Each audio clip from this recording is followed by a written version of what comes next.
In 2006, Heather Kwan was a 21-year-old college student living in the small residential town of Desert Hills in Arizona. From a very young age, Heather was someone who always seemed to give her friendship to the people who needed it the most, people who were hurting on the inside or who society had kind of forgotten about. This is why when she was a teenager and a young adult, she would often spend her weekends volunteering her time with underprivileged children. It's also why she aspired to go to law school and become a defense lawyer, because she loved the idea of professionally helping people that desperately needed her help. She lived in a rental home with her boyfriend, who was 18 years old. His name was Ryan Waller, and amongst other things, he was a huge gun enthusiast and a student. That year, the couple had made plans to visit Ryan's father, Don, on Christmas Day, so on December 25th. But when the day came and Don had made dinner for the couple and was expecting them, they didn't show up. And so Don tried contacting both of them, but when he couldn't, he just had a bad feeling that something was off. It was just very uncharacteristic of them to just no-show. But instead of driving over to their property himself,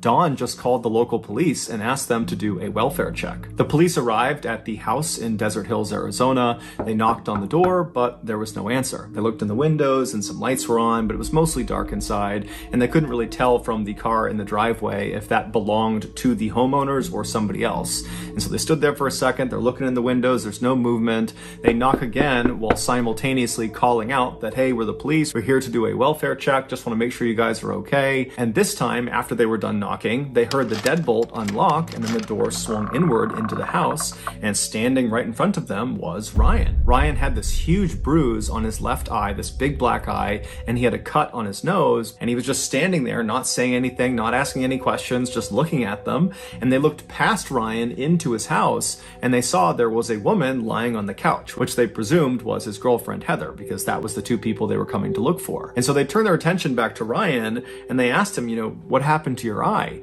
And Ryan was a little bit cagey. He didn't really give them a straight answer. He basically said, I don't know. I don't know what happened to my eye. And, the police didn't really pry that much, but eventually they determined that Ryan was more or less okay, albeit a little bit strange. And then they said, okay, well, who's the woman who's lying on the couch? Is that Heather? And Ryan, again, was kind of cagey and a little bit dismissive and said something along the lines of, she's just sleeping.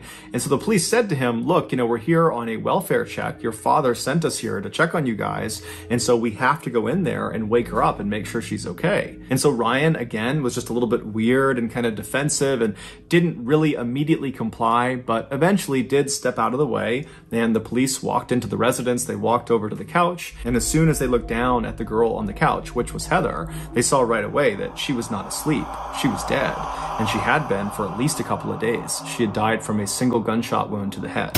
Immediately, Ryan was arrested and brought out to a squad car. He didn't fight the arrest, but he did emphatically say he didn't know what was going on. He didn't understand what was happening. He didn't know what happened to Heather. He just seemed kind of generally confused. But regardless, he was thrown in the back of the police car outside the property, and he would sit there for several hours while more and more police and paramedics arrived to process the crime scene and also to transfer Heather's body to a morgue. Finally, around 5 a.m. on December 26th, the police brought Ryan, who was still in the back of this police car, to the Phoenix police station for questioning. The interrogation that followed, this hour-long interrogation that was all filmed, would start off relatively normally, but it would quickly devolve into this totally bizarre back and forth between Ryan and the detective who was questioning him. And then at the end of the interrogation, there would be this stunning revelation. From this point until the end of today's video, we're going to be showing you clips from the actual interrogation.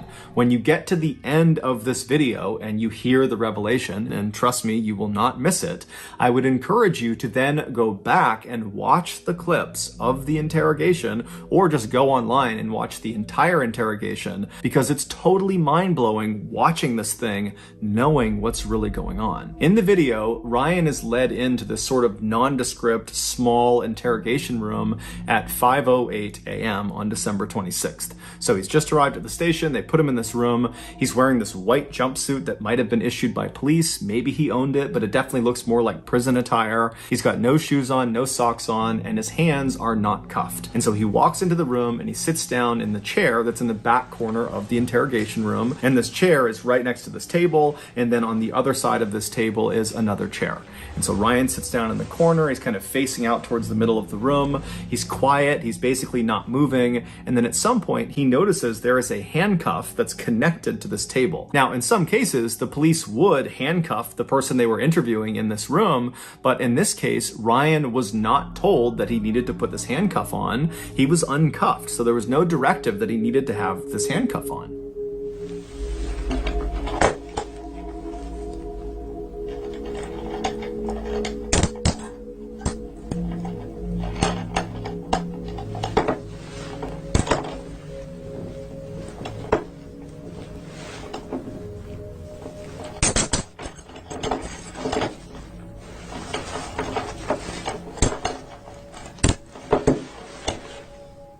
After handcuffing himself to this table, Ryan turns and puts his arms over this table and he lays down, puts his head in his arms, and he lays that way for about 5 minutes. Periodically, he makes a few groaning sounds, but for the most part, he's quiet.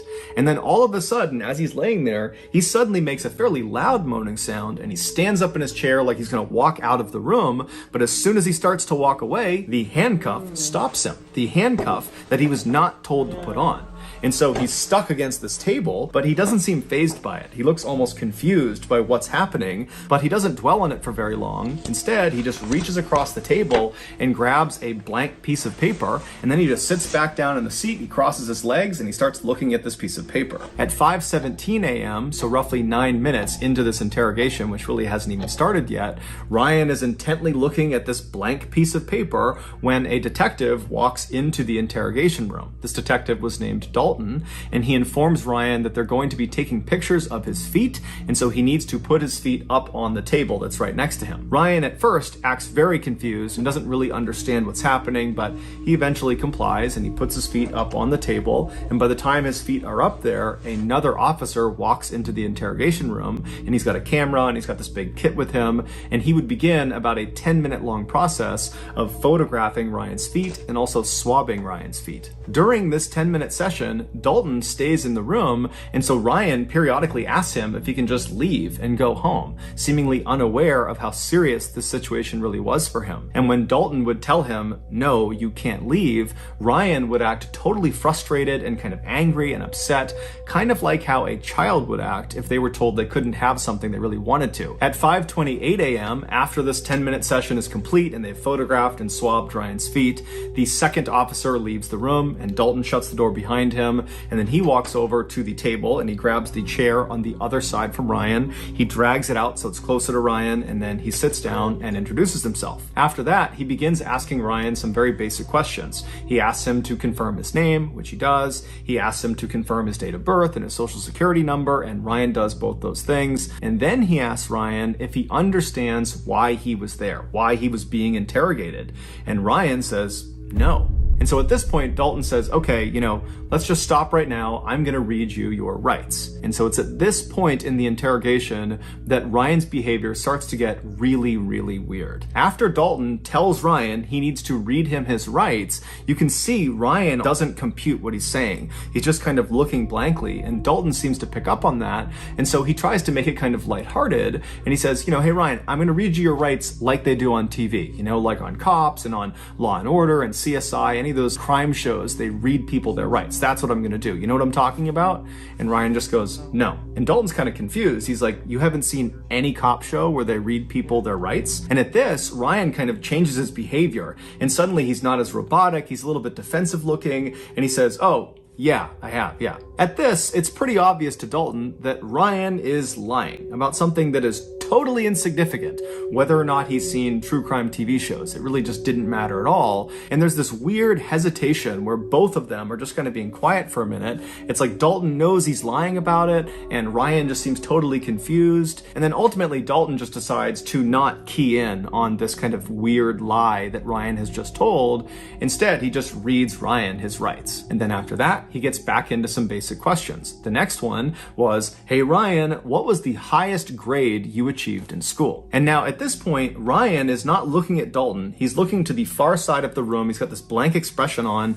And when he's asked this question, he just says, "I don't know." And Dalton's like, "You don't know what level grade you achieved in school?" And Ryan says, "No, I don't know. Eighth grade." So again, he's changed his answer fairly abruptly when he's challenged, and so Dalton is probably thinking to himself that he's lying again. But again, it's just kind of an insignificant thing, but it's building a pattern of mistrust here. It's hard for Dalton to believe that Ryan is going to be truthful if he can't even tell the truth about things that don't matter. But Dalton decides not to fixate on it. Instead, he asks a follow-up question based on the fact that Ryan has said 8th grade is the highest level he achieved. And so Dalton says, okay, well, did you get your GED? A GED is a high school diploma equivalent, and it's something you would get if you did not graduate high school. And since 8th grade is below high school, then Ryan clearly did not finish high school, and so it's a natural question to ask. The answer to this question is binary. You have a GED, you don't have a GED. But Ryan's answer is anything but binary. It's totally contradictory and weird, and it really begins to show a side of Ryan that just doesn't add up. He's acting totally weird. Do you have a GED? I don't know. You don't know what? I don't know. I just want to go home. Oh, you're not going to go home. I know.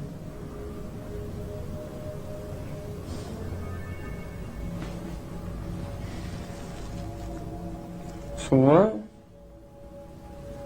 What's the highest grade that you completed? B? No. Not grade, as in letter grade. I'm asking, did you graduate high school? No. And the highest you went was 8th grade?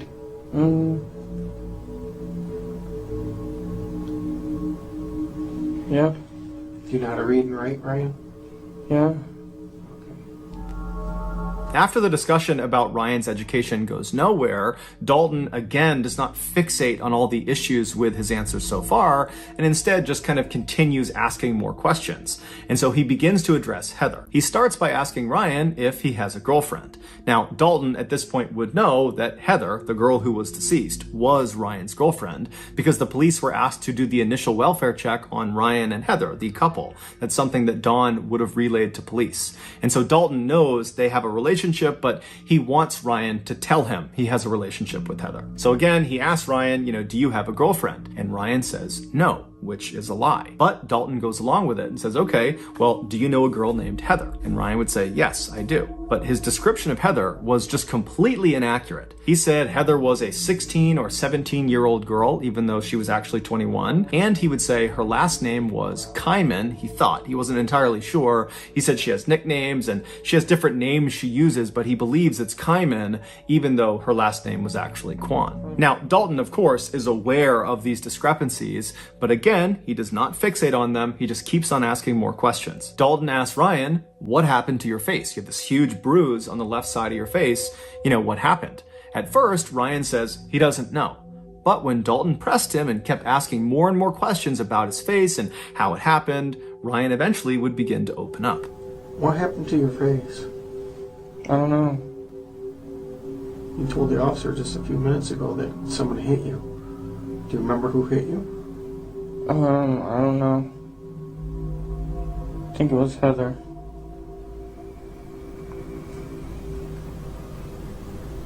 Why would Heather hit you? I don't know. It was an accident. I forgot why.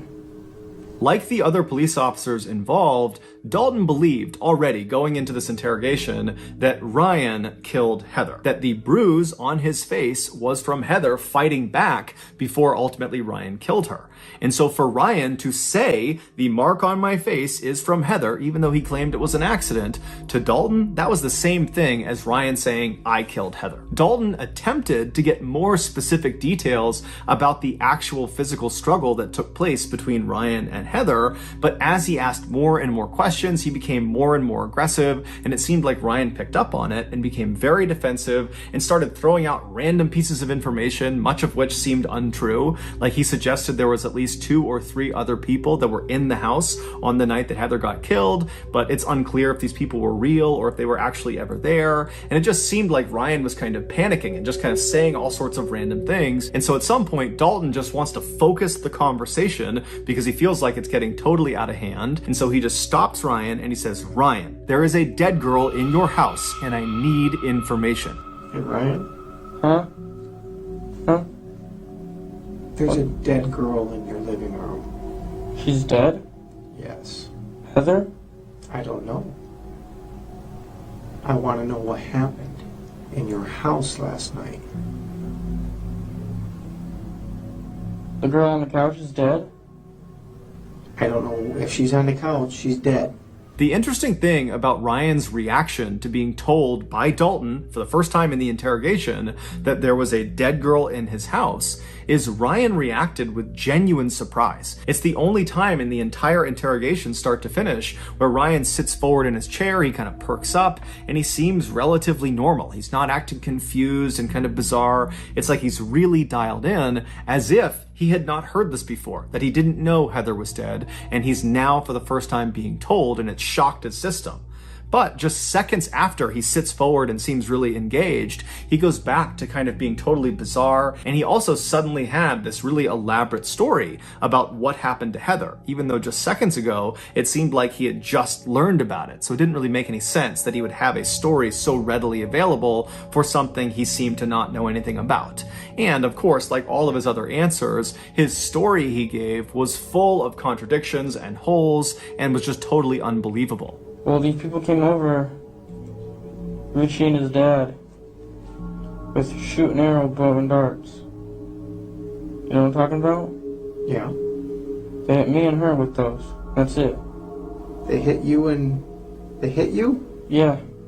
Now it's Richie that hit you, not Heather? No, Richie and his dad. Richie and his dad. They hit you. Yes. Why? Because they're trying to get their stuff. I don't know why. And they had some kind of bow and arrows? Mm-hmm. They each had 2 revolvers and they didn't let off any shells. Okay, you just said they had bow and arrows. Now they have revolvers? That's what I meant. They had revolvers. They have revolvers? Yes. And then what happened? And then they shot us with those. Following this exchange, Ryan would change his story again and would say, actually, they didn't shoot me, they just shot Heather, they put me in a sleeper hold. But when Dalton asked him, what do you mean sleeper hold? Ryan said, oh, I don't know what a sleeper hold is. And then eventually Ryan would actually just ditch the sleeper hold narrative and go back to the Richie and his father, they came in and they shot both of us. At this point, Ryan's story has become so convoluted and it's changed so many times that it's just totally unbelievable. And so Dalton, who was doing his best to kind of go along with Ryan's story, at this point just can't even pretend anymore. He cannot pretend that he's following this story. It doesn't make any sense. You're telling me you're all over the board here, number one. You're saying bows and arrows, you're saying revolvers, and you're saying some other thing, and you're saying they shot you in the eye. Okay? They shot you with a revolver in your eye. Yes. And that's Is it a BB gun? No, it was a real gun, man. It was just a revolver. If they shot you in the eye with a revolver, you wouldn't be talking to me right now. How do you know? It was most likely you'd be dead. That's what I thought too, man. I really don't know. So you got shot first? Uh-huh. And what happened? Did you fall to the ground? Yeah, I was trying to get up and I couldn't. I don't know. And then she got shot? Mm-hmm. What did you do? Nothing. Did you call 911? Did you see if she was alive? She was sleeping still, and that's it. I just let her sleep. She got shot in the side of the face, and you let her sleep? Yes. This does not make sense, Ryan.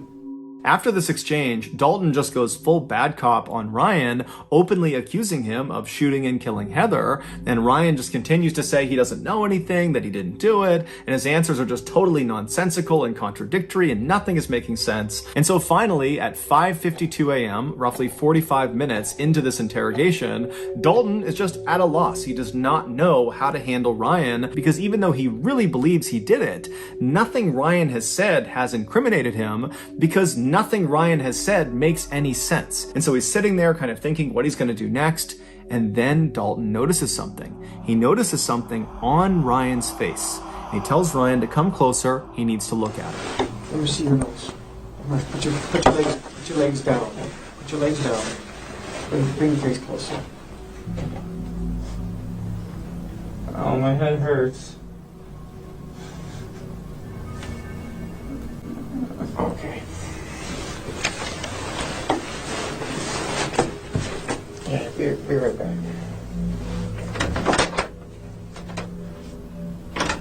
What Dalton had finally just discovered were 4 bullet holes in Ryan's face and head. Ryan had committed no crime. He was a victim the same way Heather was a victim, but somehow Ryan had survived the attack. On December 23rd, so 2 days before the welfare check, 2 men attempted to break into Ryan and Heather's house. They were 23-year-old Richie Carver and his 54-year-old father, Larry Carver, the same Richie and Richie's father that Ryan had mentioned during the interrogation. They were there because of an altercation that had occurred between Richie and the couple about a month earlier.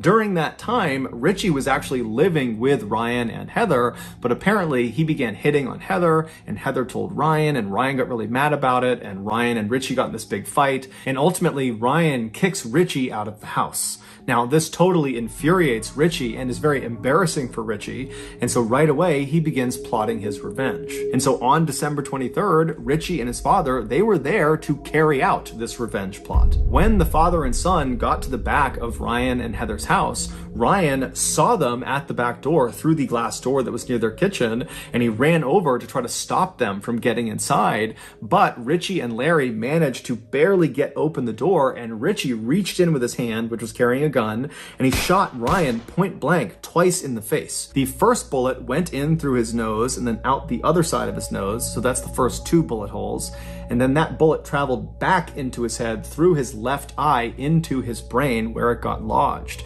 And along with the bullet, 6 pieces of his skull that broke off from this bullet went inside of his brain as well. So that's the first 3 bullet holes, and then the second bullet that was fired into Ryan's head hit the side of his head. It did not penetrate into his skull, so the bullet didn't lodge anywhere inside of his brain. However, it did break off a piece of his skull, and so that was the 4th bullet hole. Ryan dropped to the ground. He was unconscious. They assumed he was dead. They managed to force the door the rest of the way open. They stepped inside. They stepped over Ryan's body, and they walked into the living room where Heather was cowering on the sofa, and Richie just immediately walked up, put a gun to her head, and fired a single shot.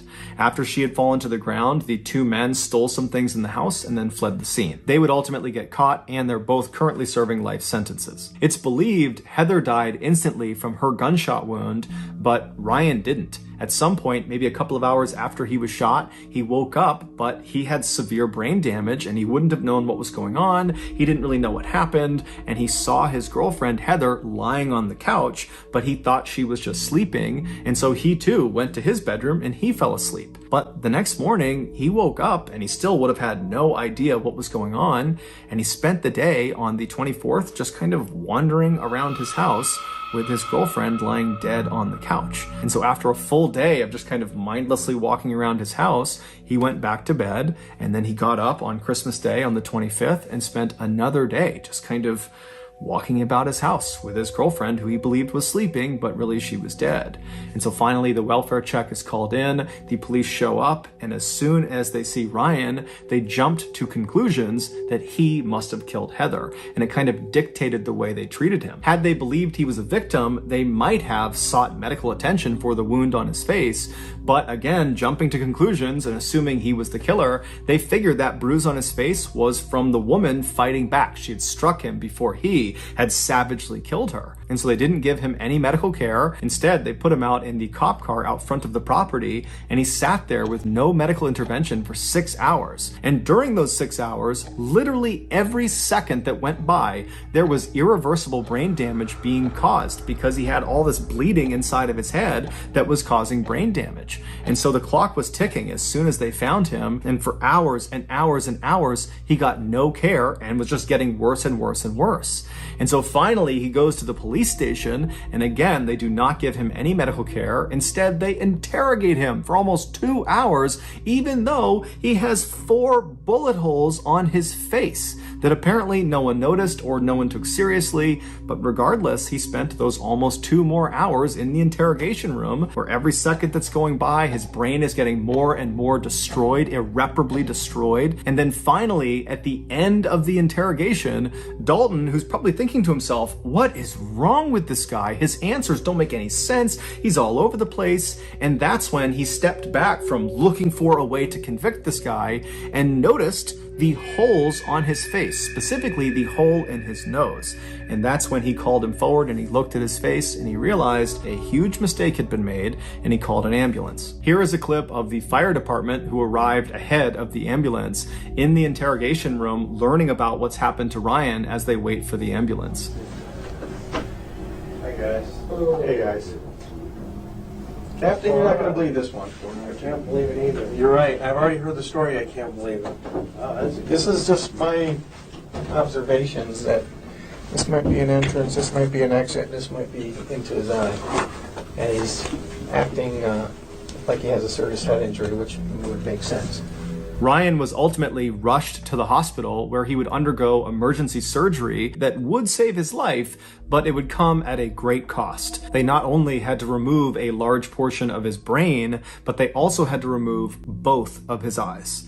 Now, it should be noted that at least one other source says he only had his left eye removed, but regardless, after this surgery, Ryan was no longer independent. He had so much brain damage, he couldn't take care of himself, and so he had to move back in with his parents, who became his full-time caretakers. And then 10 years later, Ryan would die from a seizure that was directly connected to the injuries he sustained from that attack, and it's connected to the lack of care he received in those first critical 8 hours after the police found him. The Phoenix Police Department, after this mishandling of Ryan's case went public, they did an internal investigation, but no one was ever disciplined, at least not publicly. As for Ryan's family, they certainly could have filed a lawsuit against the Phoenix Police Department, but they chose not to. They said the only thing we want is our son back, and a lawsuit will not give us that. So that's going to do it, guys. If you got something out of today's episode and you haven't done this already, please offer to make the like button a sandwich of their choosing. But when you make it, make sure you construct it between 2 very thin, stale rye bread heels. Also, please subscribe to our channel and turn on all notifications so you don't miss any of our weekly 2 or 3 video uploads. We are now selling merchandise like flannels and hats and sweatshirts and mugs and all sorts of stuff.